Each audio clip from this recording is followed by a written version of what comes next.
I don't believe that that President Trump is a racist. The history of race in America is obviously scattered with these quotes, and you can pick them from right and left. Hillary Clinton calling black people super predators. You can pick them across the political divide. I think what we have to look at is people's actions rather than all due respect. You can read off a list of things that he's said that you interpret as perhaps untoward, but you also haven't read off a list of the things he's done and is doing, by the way. Tell me. Which helps black people in the United States. I will absolutely tell you. There were great housing development projects in New York City that helped regenerate neighborhoods in which it was either a majority or a significant number of ethnic minority people. There was loads of organizations and institutions that he gave money to, charitably gave money to, over the course of his private life as an individual, which also helped these things. You look at now in the United States of America, what he's doing in challenging the collapse of manufacturing here in the U.S. as well, where I currently am. And it's actually the ethnic minority communities that seek to benefit most from this, because they're the ones being put out of jobs when jobs get outsourced to places like China and things like that. And that's why, actually, you had a greater turnout from black voters for President Trump than would have turned out for any other of the Republican candidates, the 17 other that stood on that stage with him. Mitt Romney couldn't turn out those numbers. Ted Cruz couldn't turn out those numbers. You'll remember, of course, he said, what do black people have to lose? Because they had a black president here in the United States for 8 years, and black voters came out of the Obama administration saying, well, actually, we didn't get anything from that. Our purposes in voting for this person was to improve our lots, and our lots did not improve over those 8 years. So I think it's more of a situation where I won't say, he's completely devoid of any blame for anything he's done. I'm not saying that. What I'm saying is we have to put it in the context of actually both sides are incredibly culpable when it comes to the plight of ethnic minorities in the United States. And it doesn't serve anyone's purpose to sort of divvy them up into these sort of petty nationalist Yeah, groups. okay, can I just say something? Can I just say something? Well, to say let's not talk about identity politics in relation to Donald Trump is a bit rich, but we can come back to that in a second.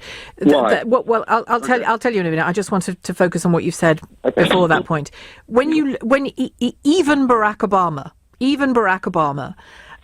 has made it very clear that from the point of view of his presidency, he was never going to be able to do enough about race, because it can't be just the job of a president to heal the racial wounds and the racial disparities that exist, not just in America, but in America in their case, because racism isn't just personal, is it?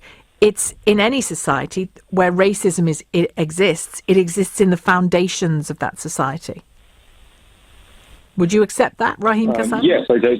Yes. So it can never be about one man. So asking whether... Right, but you're the one who's making it about one man. This segment is about Donald Trump. Yes. If we want to have a discussion, that's what I'm saying to you. But I am making it... No, I am making it about one man.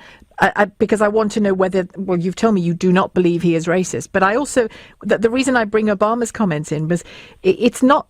Asking about one man's approach to race isn't about solving racism. It's simply about asking about that man or woman's character.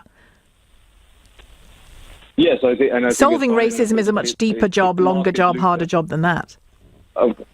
Of course, and it's Martin Luther King weekend here. It's a long weekend here in the United States, and President Trump appeared on a stage with Martin Luther King's descendants and family members on Friday to talk just about that. I think this comes down to economics at the end of the day. What it really comes down to for black voters in the United States is can they get jobs? Can they make a living? Can they improve their lot in life? Are they leaving for their children better than they inherited?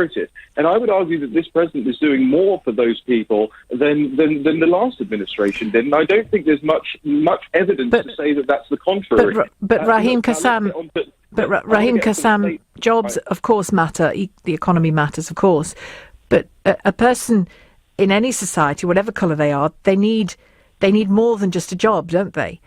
Rosa Parks had a job, but she couldn't sit where she wanted to on a bus. It's about more than that. It's about a president leading from the front and saying powerfully that everybody in the country deserves equal respect. Yeah, I think that's absolutely right. I don't think I've ever heard him say it. Did I miss that? Did I miss that speech?